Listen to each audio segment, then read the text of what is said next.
Tuluyan na nga nakalaya itong si Tara, kaya naman ang kanyang mga kapitbahay ay masayang-masaya at kinantahan pa siya ng happy birthday kahit late na nga.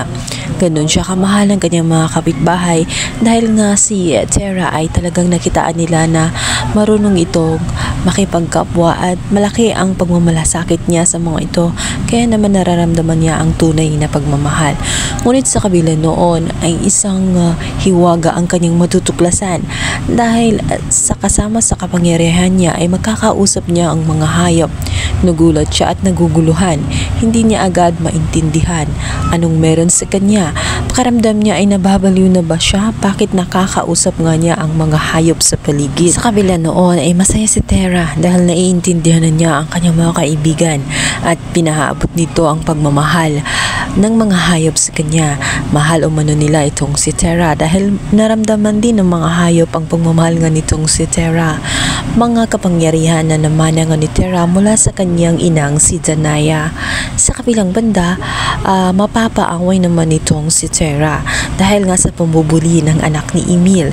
Dito ay ipagtanggol niya ang kanyang kaibigan, bagay na makita nila kung gaano kalakas ang kapangyarihan nga nitong si Tara, na nagulat din siya dahil kaya nitong paliparin.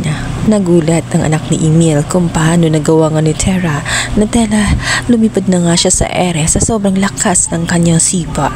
Nagulat man si Tara, ngunit hindi niya sukat akalain na sa ganoong paraan may kapangyarihan nga siya. Natupad yata ang kanyang hiling na maging isang superhero, subalit mapapahamak siya dahil hindi siya patatawarin ng ama ng kanyang nakalaban. Dito nga ay ipapahanap siya at hahantingin siya ng mga tauhan nga nitong si Emil. May baril ang mga ito, kaya naman si Tara ay tarantang-taranta. Hindi na niya alam ang kanyang gagawin. Hanggang sa isa pang kapangyarihan ang matutuklasan niya dahil bigla siyang naglaho. Ang kapangyarihan ng Evectus ay gumana na sa kanya. Hindi man niya maintindihan kung ano nga bang meron sa kanya. Sa kabila noon, masaya si Tara dahil kahit papaano alam niya na mapoprotektahan siya ng kanyang kapangyarihan mula sa masasamang tao na pilit siyang ginugulpi at pinapahamak.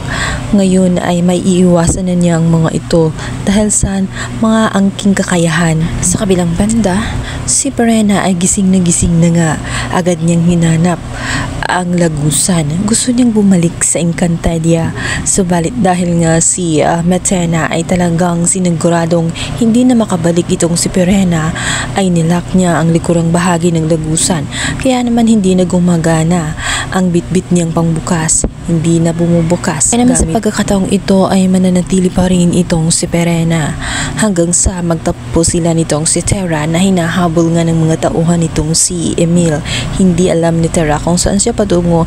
Ang alam niya ay kailangan niyang iligtas ang kanyang sarili at manatiling buhay.